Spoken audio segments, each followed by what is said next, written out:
ಶ್ರೀರಂಗಪಟ್ಟಣಕ್ಕೆ ಶಾಸಕ ಬಸನಗೌಡ ಪಾಟೀಲ್ ಯತ್ನಾಳ್ ಭೇಟಿಯನ್ನು ಕೊಟ್ಟರು. ಇನ್ನು ಮೂಡಲಬಾಗಿಲು ಆಂಜನೇಯ ಸ್ವಾಮಿ ದರ್ಶನವನ್ನು ಯತ್ನಾಳ್ ಪಡ್ಕೊಂಡಿದ್ದಾರೆ. ಶ್ರೀರಂಗಪಟ್ಟಣದ ಪೇಟೆ ಬೀದಿಯಲ್ಲಿರುವಂತಹ ಆಂಜನೇಯ ಸ್ವಾಮಿ ಮೂರ್ತಿಯ ದರ್ಶನವನ್ನು ಮಾಡಿದ್ರು. ಇನ್ನು ಹಲವು ವರ್ಷಗಳ ಹಿಂದೆ ದೇಗುಲ ಒಂದರ ಜಾಗದಲ್ಲಿ ಪ್ರತಿಷ್ಠಾಪನೆ ಆಗಿದೆ.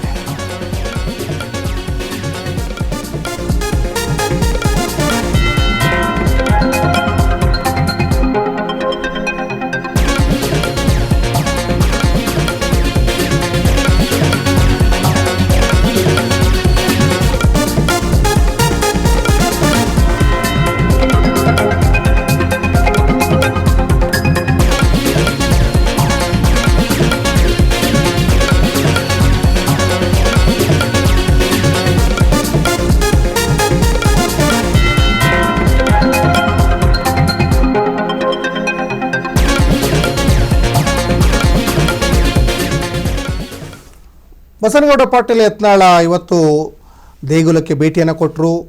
ಹಿಂದೂ ಸಂಘಟನೆಗೆ ಬೆಂಬಲವನ್ನು ಸೂಚಿಸಿದರು. ಶ್ರೀರಂಗಪಟ್ಟಣಕ್ಕೆ ಶಾಸಕ ಬಸನಗೌಡ ಪಾಟೀಲ್ ಯತ್ನಾಳ್ ಭೇಟಿ ಕೊಟ್ಟಂಥ ಸಂದರ್ಭದಲ್ಲಿ ಅವ್ರನ್ನ ಬರಮಾಡಿಕೊಂಡ್ರು. ಜೊತೆಗೆ ಮೂಡಲಬಾಗಿಲು ಆಂಜನೇಯ ಸ್ವಾಮಿ ದರ್ಶನವನ್ನು ಕೂಡ ಯತ್ನಾಳ್ ಪಡ್ಕೊಂಡಿದ್ದಾರೆ. ದೃಶ್ಯಗಳಲ್ಲಿ ಗಮನಿಸ್ತಾ ಇದ್ದೀರಾ. ಶ್ರೀರಂಗಪಟ್ಟಣದ ಪೇಟೆ ಬೀದಿಯಲ್ಲಿರುವಂತಹ ಆಂಜನೇಯ ಸ್ವಾಮಿಯ ಒಂದು ಮೂರ್ತಿ ಹಲವು ವರ್ಷಗಳ ಹಿಂದೆ ದೇಗುಲವೊಂದರ ಜಾಗದಲ್ಲಿ ಪ್ರತಿಷ್ಠಾಪನೆ ಆಗಿದ್ದಂತಹ ದೇವರದು.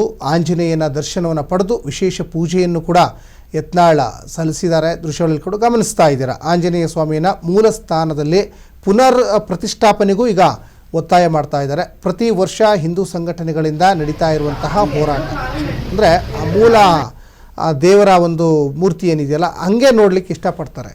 ಕೆಲವೊಂದು ದೇವಸ್ಥಾನಗಳಲ್ಲಿ ಆ ಮೂಲ ಮೂರ್ತಿ ಏನಿರುತ್ತಲ್ಲ ಅದಕ್ಕೆ ಪೂಜೆ ಈಗಲೂ ಕೂಡ ನಡೀತಾನೆ ಇರ್ತದೆ. ಅನೇಕ ದೇವಸ್ಥಾನಗಳಲ್ಲಿ ಅದು ಯಾವುದೇ ರೀತಿಯಾದಂತಹ ಅದಕ್ಕೆ ಆಲ್ಟ್ರೇಷನ್ ಕೂಡ ಮಾಡಿರಲ್ಲ. ಮೂರ್ತಿಗೆ ಸೇಮ್ ಆ್ಯಸ್ ಇಟ್ ಈಸ್ ಹೆಂಗಿರುತ್ತೆ ಅದೇ ಥರ ಮೂರ್ತಿ ಇರುತ್ತೆ. ಶ್ರೀರಂಗಪಟ್ಟಣದಲ್ಲಿ ಶಾಸಕ ಬಸನಗೌಡ ಪಾಟೀಲ್ ಯತ್ನಾಳ್ ಹೇಳಿಕೆಗಳನ್ನು ಕೂಡ ಕೊಟ್ಟಿದ್ದಾರೆ. ಆಷಾಢ ಶುಕ್ರವಾರ ಚಾಮುಂಡಿ ತಾಯಿಯ ದರ್ಶನವನ್ನು ಕೂಡ ನಾನು ಪಡೆದಿದ್ದೇನೆ. ರಾಜ್ಯಕ್ಕೆ ಒಳಿತಾಗಲಿ, ಮಳೆ ಬೆಳೆ ಚೆನ್ನಾಗಿರಲಿ ಅಂತ ನಾನು ಪ್ರಾರ್ಥನೆ ಮಾಡ್ಕೊಂಡಿದ್ದೀನಿ ಅಂತ ಯತ್ನಾಳ್ ಹೇಳಿದರು. ಅದ್ರ ಜೊತೆಗೆ ಕಾಂಗ್ರೆಸ್ ಸರ್ಕಾರ ಹಿಂದೂ ವಿರೋಧಿ ನೀತಿ ಅನುಸರಿಸ್ತಾ ಇದೆ ಅಂತಲೂ ಹೇಳಿದರು. ಮೂಲ ಸ್ಥಾನದಲ್ಲಿ ಆಂಜನೇಯನ ಪ್ರತಿಷ್ಠಾಪನೆ ಹಿಂದೂಗಳ ಸಂಕಲ್ಪ ಆಗಿದೆ, ಅದು ಕಾಂಗ್ರೆಸ್ ಎಲ್ಲ ಒಂದು ಕಡೆ ಅಡ್ಡಿ ಆಗ್ತಾ ಇದೆ. ದೇವಸ್ಥಾನ ಇತ್ತು ಎಂಬ ಬಗ್ಗೆ ಕಣ್ಣಿಗೆ ಕಾಣುವ ಸಾಕಷ್ಟು ಕುರುಹುಗಳಿವೆ. ಅಯೋಧ್ಯೆ ರಾಮ ಮಂದಿರ ಮುಚ್ಚಿ ಹೋಗಿತ್ತು, ಉತ್ಖನನದ ಬಳಿಕ ಕುರುಹು ಸಿಕ್ಕಿತ್ತು. ಅದೇ ರೀತಿಯಲ್ಲಿ ಇಲ್ಲೂ ಕೂಡ ಅನೇಕ ದೇವಸ್ಥಾನಗಳ ಬಗ್ಗೆನೂ ಕೂಡ ಈಗ ಪ್ರಸ್ತಾಪವನ್ನು ಮಾಡಿದ್ದಾರೆ. ಮೂಲ ಸ್ಥಾನದಲ್ಲಿ ಆಂಜನೇಯನ ಪ್ರತಿಷ್ಠಾಪನೆ ಆಗಬೇಕು ಅನ್ನುವಂಥದ್ದು ಹಿಂದೂಗಳ ಒಂದು ಸಂಕಲ್ಪ ಆಗಿದೆ. ಇನ್ನು ದೇವಸ್ಥಾನ ಇತ್ತು ಅನ್ನುವಂಥದ್ರ ಬಗ್ಗೆ ಕಣ್ಣಿಗೆ ಕಾಣುವಷ್ಟು ಕುರುಹುಗಳಿದ್ದಾವೆ. ಅದಕ್ಕೆ ಅವರು ಎಕ್ಸಾಂಪಲ್ ಕೊಟ್ಟಿದ್ದು ಅಯೋಧ್ಯೆ ಶ್ರೀರಾಮ ದೇವಸ್ಥಾನ. ಅಯೋಧ್ಯೆ ಶ್ರೀರಾಮ ಮಂದಿರ ಅಲ್ಲಿ ಮುಚ್ಚಿ ಹೋಗಿತ್ತು, ಉತ್ಖನನ ಆದ ಬಳಿಕ ಅಲ್ಲಿ ಕುರುಹುಗಳು ಸಿಗ್ತವೆ. ಅಲ್ಲಿ ರಾಮನ ದೇವಸ್ಥಾನ ಇತ್ತು ಅನ್ನಲಿಕ್ಕೆ ಕೆಲವೊಂದಿಷ್ಟು ವಸ್ತುಗಳು ಸಿಗ್ತವೆ. ಅದೇ ರೀತಿಯಲ್ಲಿ RSS ವಿರುದ್ಧ ಗೃಹ ಸಚಿವ ಪ್ರಿಯಾಂಕ್ ಖರ್ಗೆ ಏನು ವಾಗ್ದಾಳಿ ಮಾಡ್ತಾರಲ್ಲ ಆ ವಿಚಾರನೂ ಪ್ರಸ್ತಾಪ ಮಾಡಿದರು. ಶ್ರೀರಂಗಪಟ್ಟಣದಲ್ಲಿ ಸಾಕಷ್ಟು ರಾಜಕೀಯ ವಿಚಾರಗಳ ಬಗ್ಗೆನೂ ಮಾತಾಡಿದರು. ಆ ದೇವಸ್ಥಾನದ ಪರಂಪರೆ ಬಗ್ಗೆನೂ ಕೂಡ ಮಾತಾಡಿದರು. ಮೂಲ ವಿಗ್ರಹದಲ್ಲೇ ಅಲ್ಲಿ ಪ್ರತಿಷ್ಠಾಪನೆ ಆಗಬೇಕು ಅನ್ನುವಂಥ ವಿಚಾರ ಮಾತಾಡಿದರು. ಜೊತೆಗೆ RSS ಪಥಸಂಚಲನದಲ್ಲಿ ಎಲ್ಲೂ ಕೂಡ ಗಲಾಟೆನೂ ನಡೆದಿಲ್ಲ.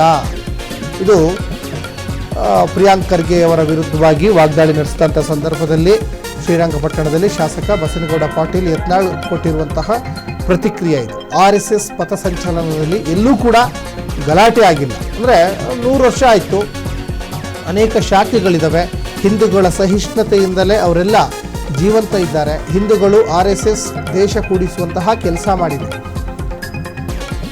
ಮತ ಬ್ಯಾಂಕಿನ ಸಲುವಾಗಿ ಕಾಂಗ್ರೆಸ್ನಿಂದ ಹಿಂದೂ ಮುಸ್ಲಿಂ ಗಲಾಟೆ ಅನ್ನುವಂಥ ವಿಚಾರ ಪ್ರಸ್ತಾಪ ಮಾಡಿದರು. ಕಾಂಗ್ರೆಸ್ ಸರ್ಕಾರ ಇದ್ದ ಕಡೆ ಮಾತ್ರ ಹಿಂದೂ ಮುಸ್ಲಿಂ ಗಲಾಟೆ ಯಾಕೆ? ಗುಜರಾತ್ನಲ್ಲಿ ಯಾಕಿಲ್ಲ? ಕರ್ನಾಟಕದಲ್ಲಿ ಮಾತ್ರ ಯಾಕೆ ಗಲಾಟೆ ಆಗ್ತಾ ಇದೆ? ಇದು ಯತ್ನಾಳ್ ಅವರ ಪ್ರಶ್ನೆ. ಬಾಂಗ್ಲಾ ಕೇರಳದಲ್ಲಿ ಹಿಂದೂಗಳ ಪರಿಸ್ಥಿತಿ ಏನಾಗಿದೆ? ಅಲ್ಲೂ ಕೂಡ ಹಿಂದೂಗಳಿಗೆ ಸಾಕಷ್ಟು ಹಿಂಸೆ ಆಗ್ತಾ ಇದೆ ಅನ್ನುವಂಥ ಅರ್ಥದಲ್ಲಿ ಹೇಳ್ತಾ ಇದ್ದಾರೆ. RSS ಸ್ಮರಣೆ ಮಾಡದೇ ಇದ್ದರೆ ಪ್ರಿಯಾಂಕ್ ಖರ್ಗೆಗೆ ಆಗಲ್ವಾ? ಸುಮ್ಮನೆ ಇರೋಕ್ಕಾಗಲ್ವಾ? ಪ್ರಿಯಾಂಕ್ ಖರ್ಗೆ ವಿರುದ್ಧ ಮಾನಹಾನಿ ಮೊಕದ್ದಮೆಯನ್ನು ಹೂಡಬೇಕಾಗುತ್ತೆ. ನಾಳೆಯಿಂದ ಜಾಮೀನು ಪಡೆದು ಗೃಹ ಮಂತ್ರಿ ಓಡಾಡಬೇಕಾಗುತ್ತೆ. ಇದು ಯತ್ನಾಳ್ ದೇವಸ್ಥಾನಕ್ಕೆ ವಿಸಿಟ್ ಕೊಟ್ಟಂಥ ಸಂದರ್ಭದಲ್ಲಿ ಕಿಡಿಕಾರಿರುವಂಥದ್ದು. ಪ್ರಿಯಾಂಕ್ ಖರ್ಗೆ ವಿರುದ್ಧ ಮಾನಹಾನಿ ಮೊಕದ್ದಮೆಯನ್ನು ಹೂಡಲಾಗಿದೆ. ನಾಳೆಯಿಂದ ಜಾಮೀನು ಪಡೆದು ಗೃಹ ಮಂತ್ರಿ ಓಡಾಡಬೇಕಾಗ್ತದೆ. ಜೊತೆಗೆ ಗುಜರಾತ್ನಲ್ಲಿ ಹಿಂದೂಗಳು ಭಾಳ ಹಿಂದೂ ಮುಸ್ಲಿಂ ಅನ್ನುವಂಥದ್ದು ಯಾವುದೇ ರೀತಿಯಾದಂಥ ಗಲಾಟೆನೇ ಇಲ್ಲ. ಕರ್ನಾಟಕದಲ್ಲಿ ಮಾತ್ರ ಯಾಕೆ ಆಗ್ತಾ ಇದೆ? ಇನ್ನು ಬಾಂಗ್ಲಾ ಮತ್ತು ಕೇರಳದಲ್ಲಿ ಹಿಂದೂಗಳ ಪರಿಸ್ಥಿತಿ ಏನಾಗಿದೆ? ಇವತ್ತು ಜೀವ ಭಯದಲ್ಲಿ ಓಡಾಡ್ತಾ ಇದ್ದಾರೆ. RSS ಸ್ಮರಣೆ ಮಾಡದೇ ಇದ್ದರೆ ಪ್ರಿಯಾಂಕ್ ಖರ್ಗೆಗೆ ಏನು ತಿಂದನ್ನ ಜೀರ್ಣ ಆಗಲ್ವಾ ಅಂತ ಅರ್ಥದಲ್ಲಿ ಹೇಳ್ತಾ ಇದ್ದಾರೆ. ಜೊತೆಗೆ ಪ್ರಿಯಾಂಕ್ ಖರ್ಗೆ ಮಲಗದೇ ಇಲ್ವಾ ಅವ್ರದ್ರ ಬಗ್ಗೆ ಮಾತಾಡಲಿಲ್ಲ ಅಂದರೆ?